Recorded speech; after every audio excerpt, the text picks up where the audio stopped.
Fireside Tales.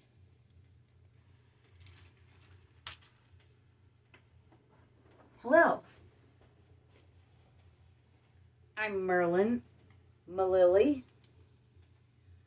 Welcome to my fireside, where I tell weird tales within tales.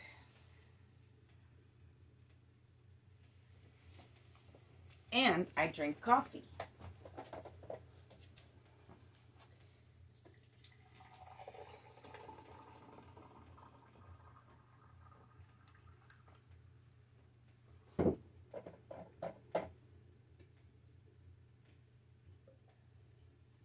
And I have milk today.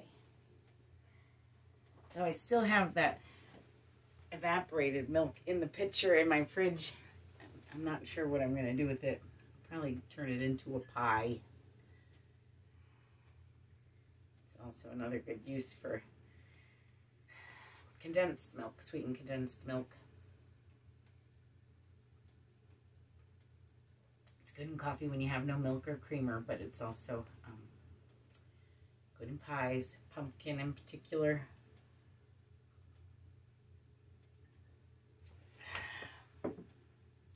Hope everybody had a happy Thanksgiving. I did. My son came to visit. That was nice. So,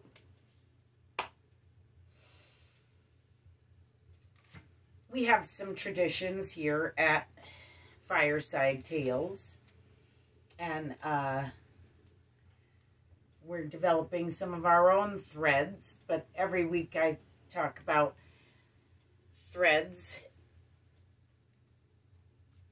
And we talk about reincarnation every week. And I tell you the story of the Grateful Dead from the Tibetan Book of the Dead every week. Because I'm a deadhead, thus my skull mug.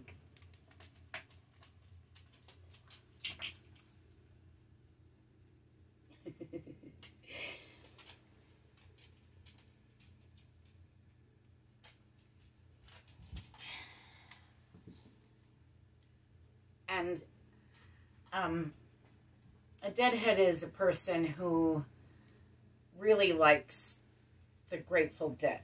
It's a band, 60s psychedelic rock band. I really like them. I've explained some reasons why here on the show. I have some specific threads or connections with the Grateful Dead, which I explained on our first show, where I talked about who I was in my last life. Because every week here at Fireside Tales, I discuss the Akashic Records, or the Akasha, or Acacia, some people say, but I think Acacia is more the plant. Pretty flower, but not a library. The Akashic Records are a library, and they are it's a metaphysical library that you can only reach through meditation. I've been meditating since I was a teenager, and now I'm in my 40s. So I've been meditating a long time. And I've learned a lot about myself through meditation. And some of the stuff that I learned, I share with you every week.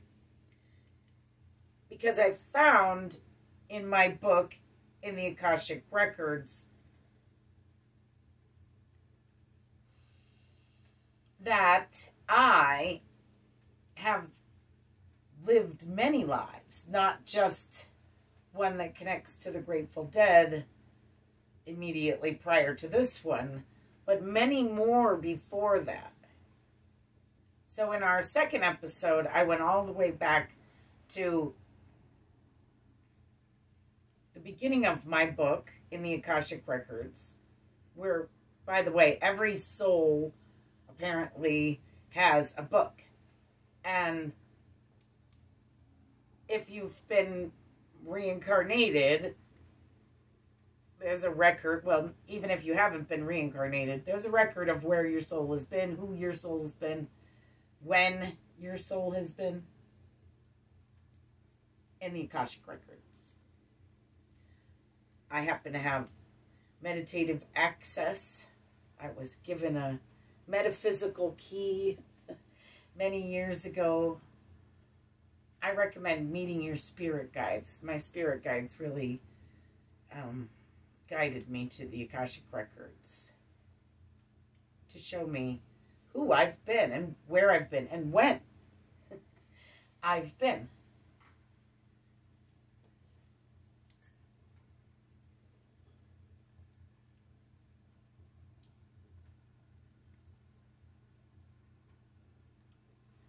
I'll wrap up the season in February, and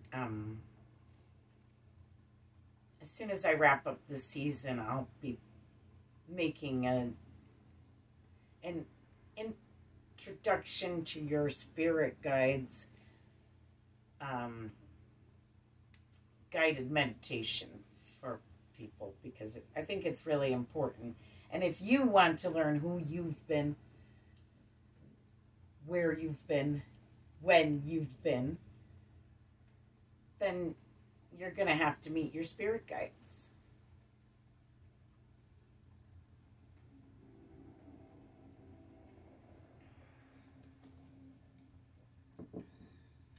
So,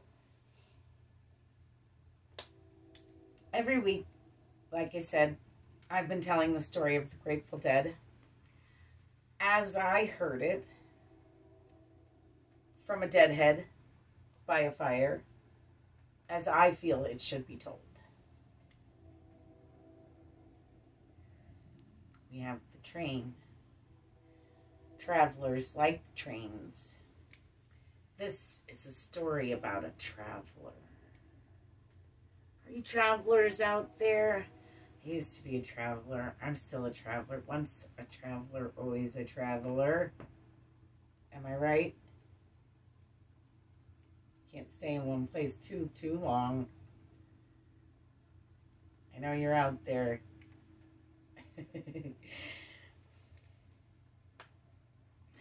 Anyway, once there was a traveler. It was long, long ago. So long ago that she traveled on foot. Take a train. There were no trains, no planes, no automobiles. But there was a village. And in this village, a curious crowd gathered. The traveler got closer to the crowd and saw that it was a bunch of people squabbling over a dead man's body.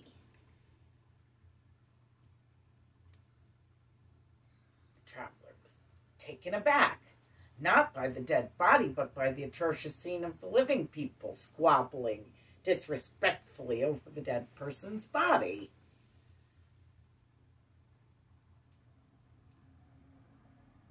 They were squabbling over his debts and who was going to bury him. And the traveler said, no, that's enough of this, and she paid the dead man's debts, and she paid for a proper burial, and she prayed over the dead man's body, and she traveled on.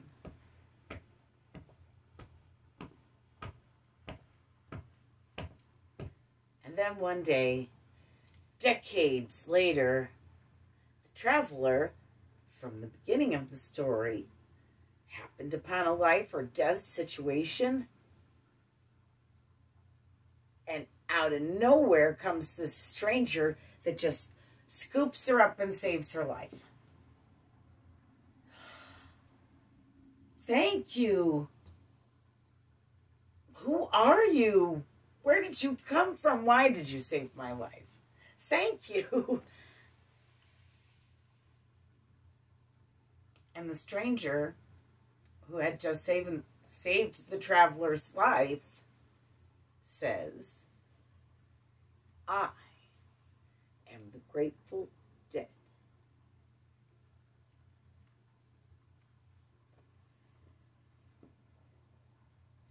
Now,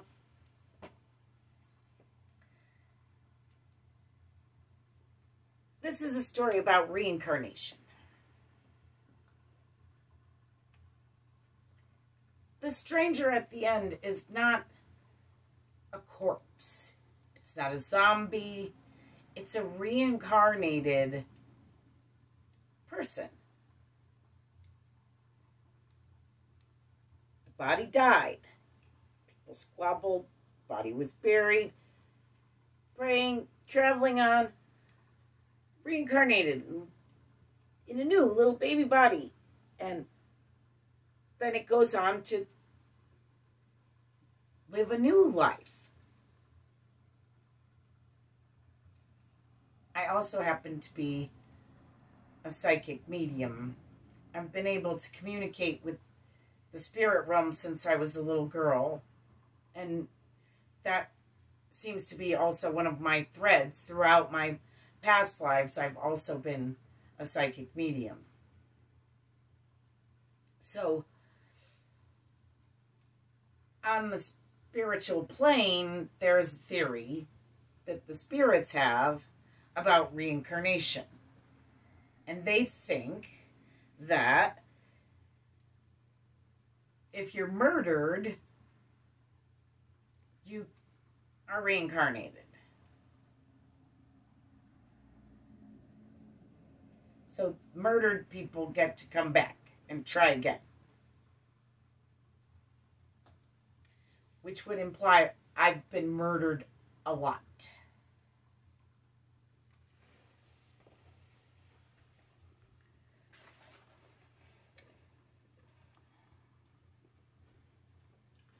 So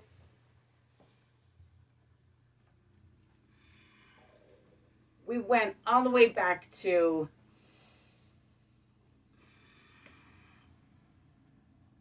my very first life in my book, which was in ancient Peru. And then we talked about a penalty, an interdimensional travel. And my penalty was for interdimensional travel. I was a cloud bird, barely existing as anything for what felt like 300 years. I don't know how long it actually was. It was in another dimension, which is called High Earth, and I'm not sure what that, I know that the time runs different in different dimensions. I've discovered that about interdimensional travel. So, I don't know how long I was there, or how long I was this cloud bird, but then I ended up in ancient Tibet, and then I ended up in ancient Egypt.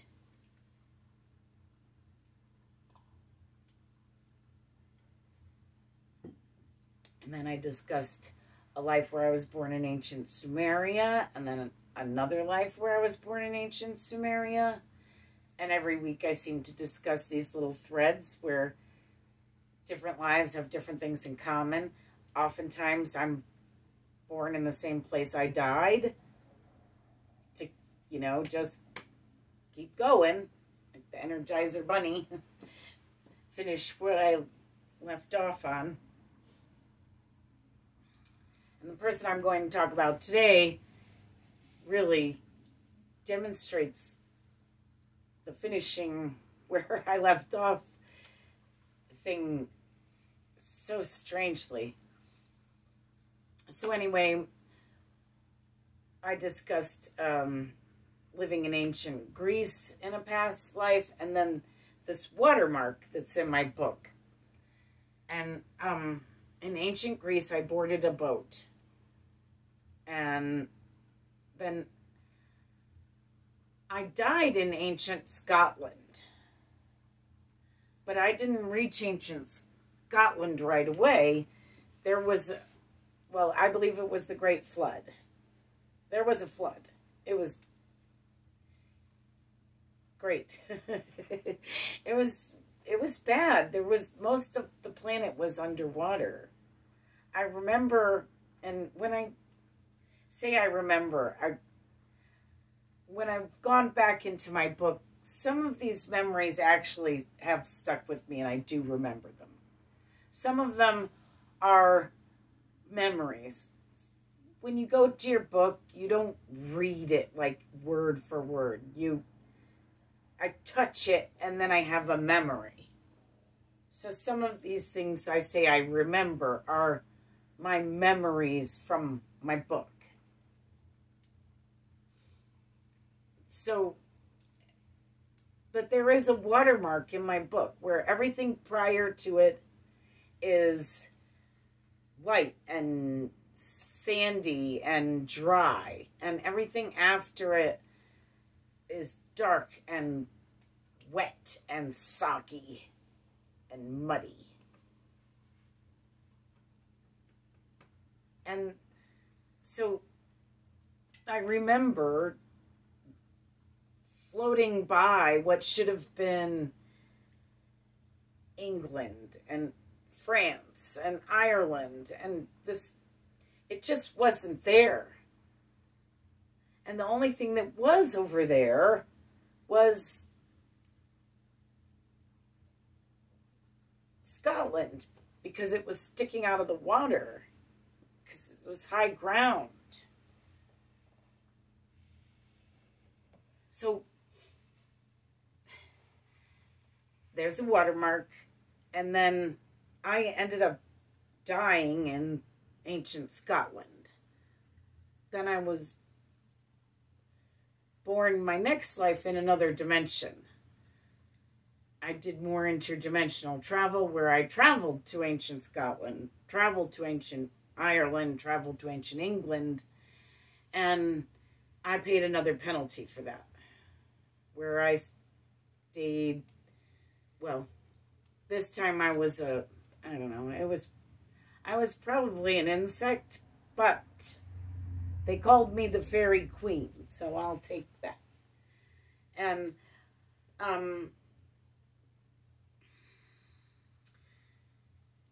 that was a penalty, and I was the Fairy Queen for what felt like 300 years. But like I said, the different realms, time moves differently in them, and no one's really sure.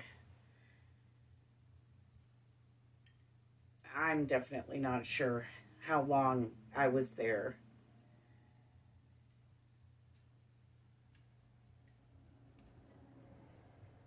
Then I found myself born in ancient Byzantium, and ancient, well, Byzantium itself is kind of ancient. You can just call it Byzantium, and Constantinople.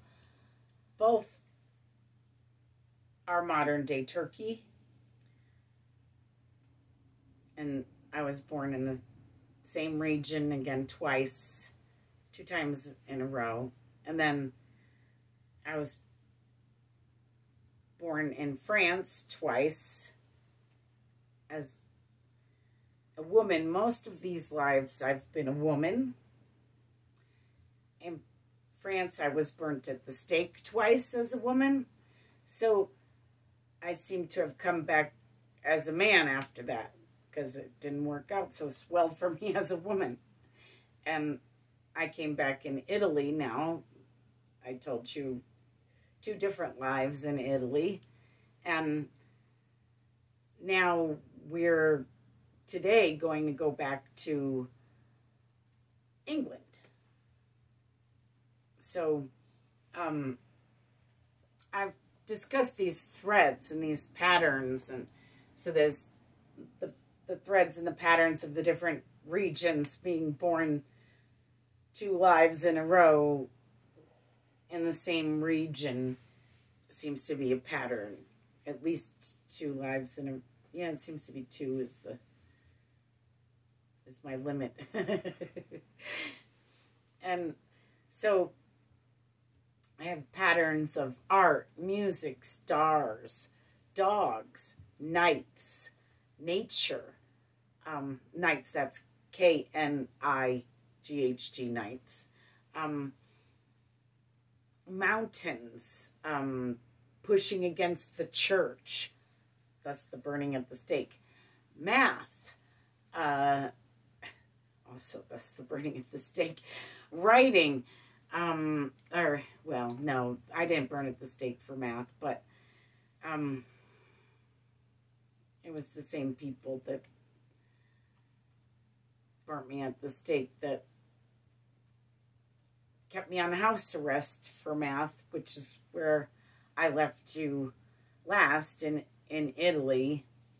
And I discussed Galileo Galilei, and that I was him in a past life, and that he was on house arrest until his death because the Pope decided that his work, the dialogue, would be banned, and that Galileo broke his promise to the Inquisition, and that's how the history goes. But according to the theory on the spiritual plane, he was murdered. He was old, but it would not be the first time that I was old and also murdered. So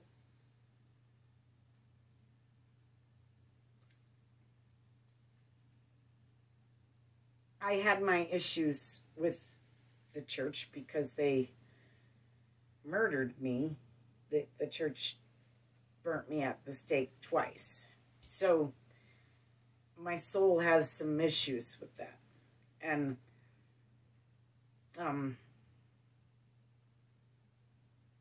I think the church, though, may have murdered Galileo, and I think they got tired of keeping him because they owned his house that he was on house arrest in, and so heliocentricity is another thread I seem to have because that's what Galileo was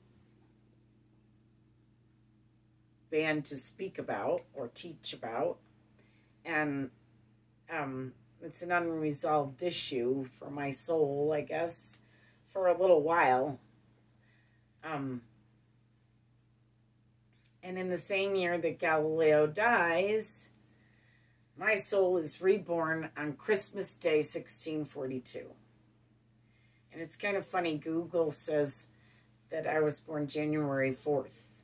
1643, and I wasn't. I was born Christmas Day, but back then, you know, obviously things were not open.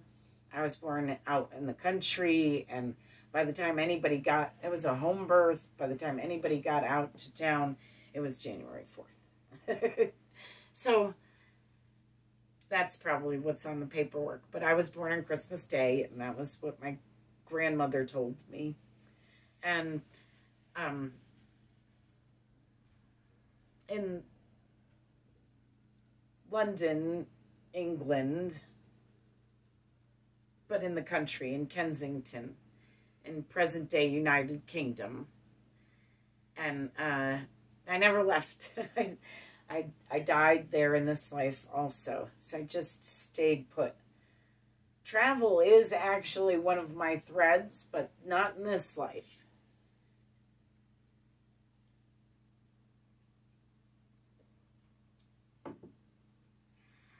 So,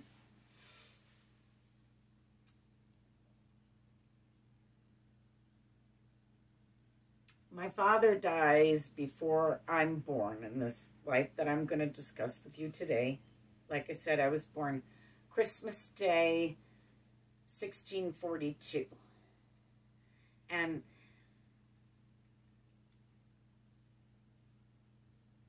my father dies before I'm born, and my mother, when I'm a baby, remarries and leaves the farm, and my grandparents raised me. And so there's another thread that people like to make up their own story for whatever reason about me in particular. Though they do it about anyone, particularly notable people. If you're somebody notable, they get jealous or whatever and decide to make stuff up about you. So, somebody made up this weird thing that I wanted. It's said in the history books even that I apparently wanted to, and I said I wanted to burn my mother and her husband in their house. And I don't believe I ever said that. I don't know why I would even say that. I didn't even know where they lived. I didn't know. I didn't know them. Why would I want to burn their house? Seems like an awful lot of wasted effort and time for somebody you don't even know. And my grandparents were nice people as far as I can tell. I loved them. They were Puritans, though. So that kind of made me a little Puritan in this life.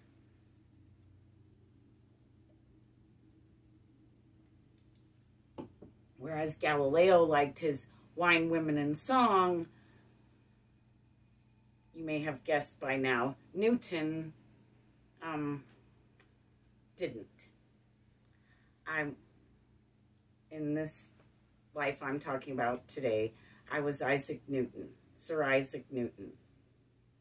And I know you're thinking, oh, she just wants to puff herself up. But even Isaac Newton wasn't a puff yourself up person. And I'm not doing this to puff myself up. I'm doing this to explain who I am now and who I've been before to, if no one else, myself.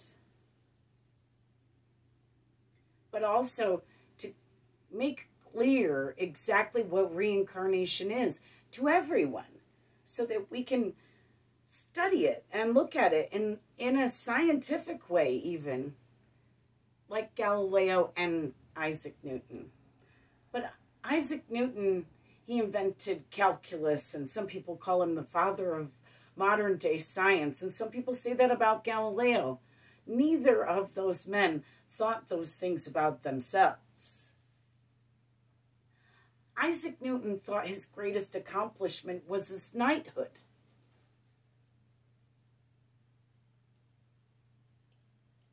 And his house, he furnished a house. I still believe that was like, it's still sort of an accomplishment. It was all new furniture.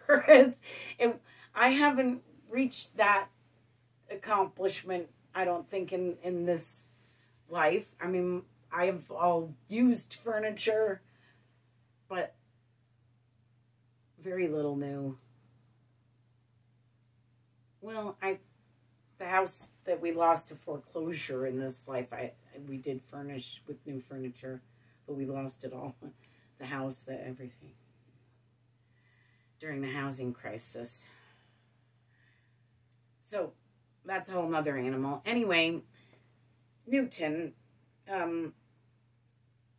even the documentaries link Galileo and Newton. It's just weird how Newton really seems to have just totally carried on where Galileo left off. Literally, I mean, in so many different ways. So,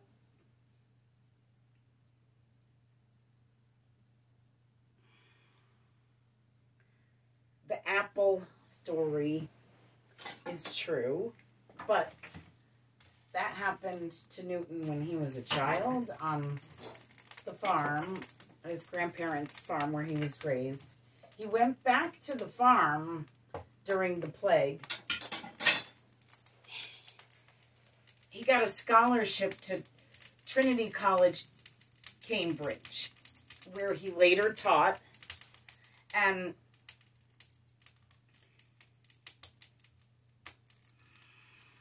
Trinity College, Cambridge was, it was very churchy. It was run by the Vatican. So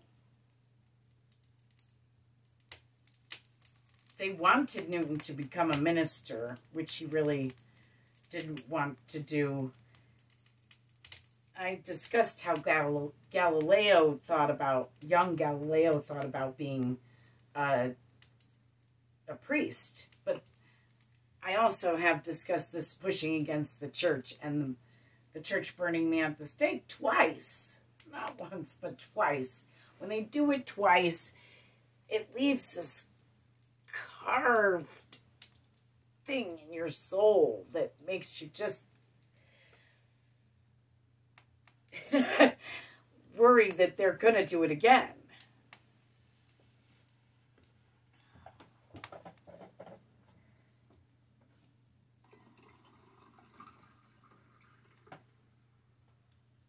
So they called this time the Enlightened Age. And some people credit Newton with that enlightenment.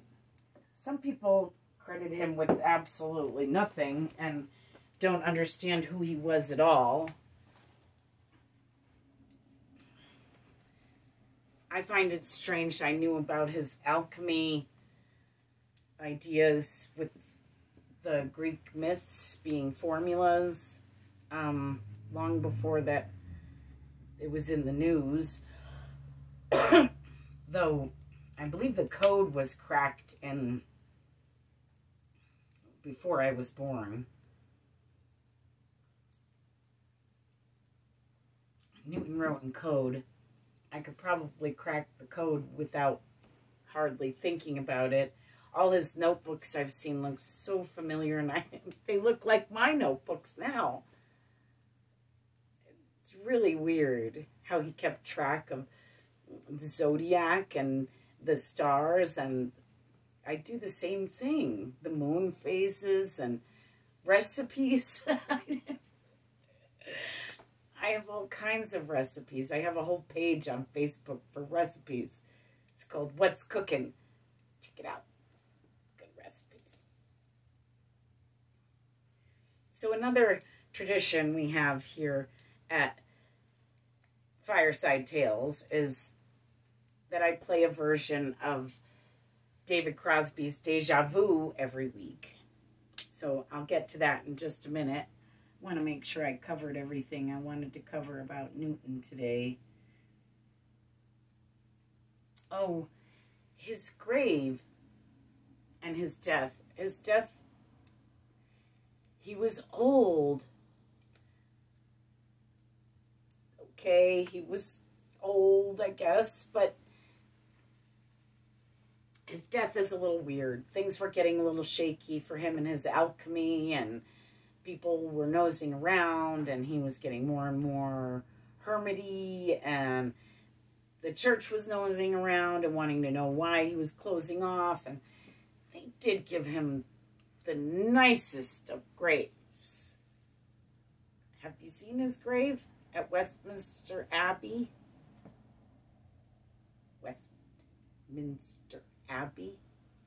I haven't actually been there. I really want to go, but I have seen pictures, and it's just wonderful. It's really beautiful. But if they really didn't like him, people say, oh, he had no friends, and he was... I've talked about also when I've been a male. I've been an awkward male, and I've been in male only for self-preservation, because as a woman, the church kept burning me, particularly a French woman.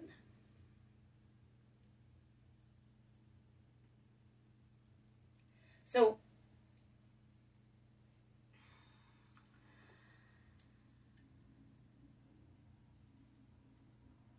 yeah, I just feel like there was some motive. They wouldn't have to pay for his apartments. They wouldn't have to pay for his salary. He wasn't much of a teacher, even though he had a position at Trinity College as a professor. No one went to his classes.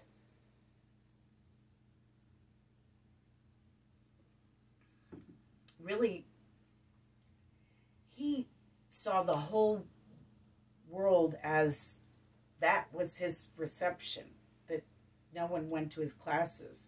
He figured no one cared, and no one would.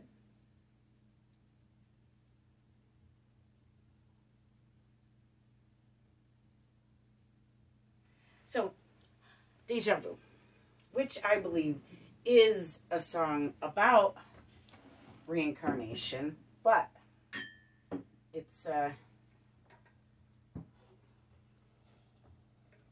Deja Vu itself, the phenomena, I don't really think is necessarily a reincarnation thing.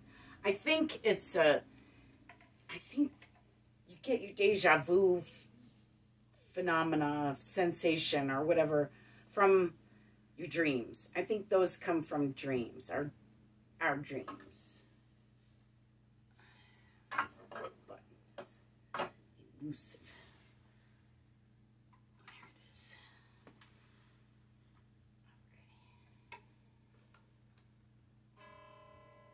Okay.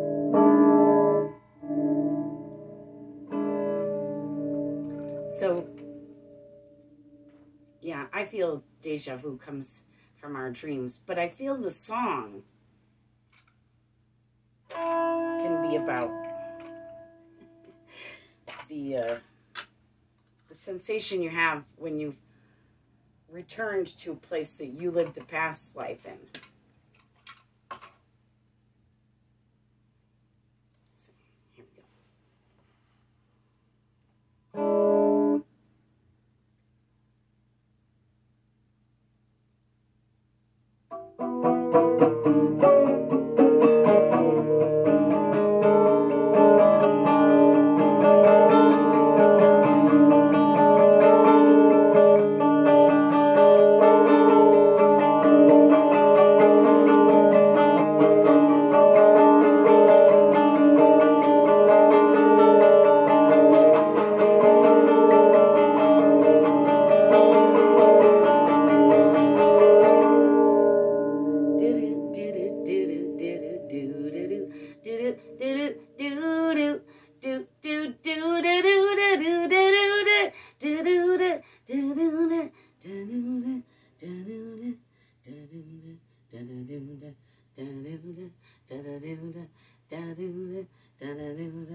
If I had ever been here before, I would probably know just what to do. Don't you?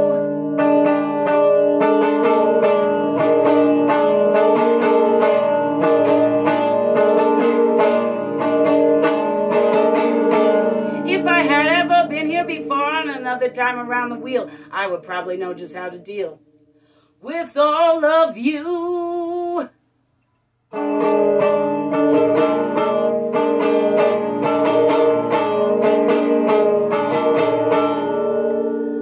And I feel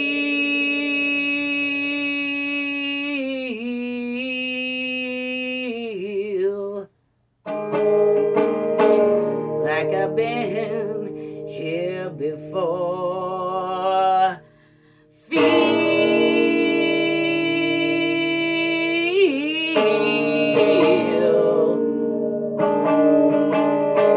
like I've been here before, and you know, it makes me wonder what's going on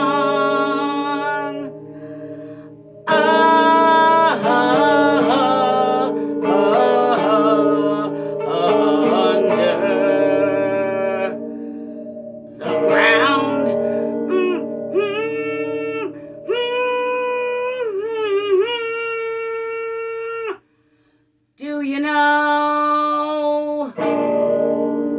Don't you wonder?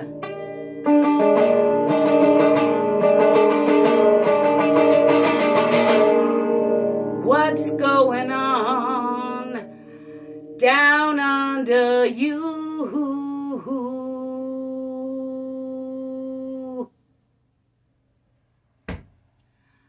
La da da, la da da,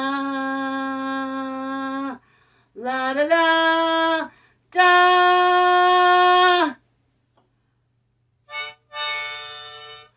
la da da da.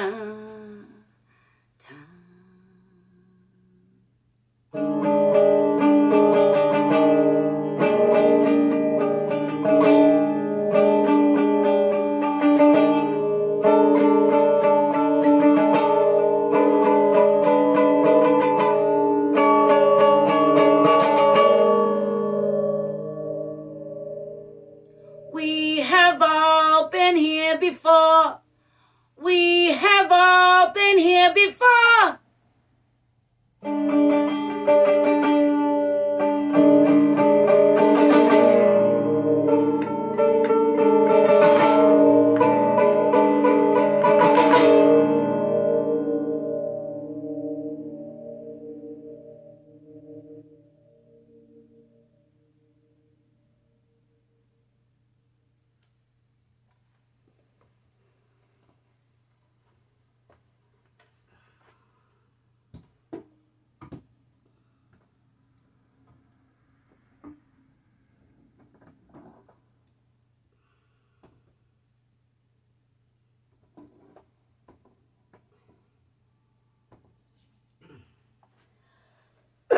Excuse me.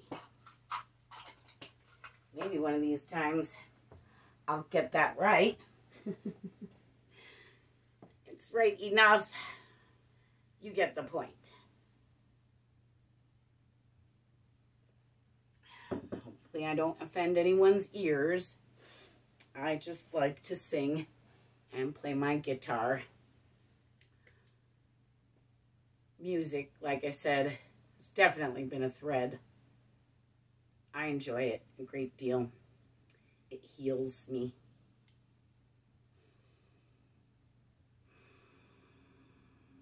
So, thanks for watching. Catch us next week where we'll go back in time again to discover who I was after Newton. Have a weird and wonderful weekend.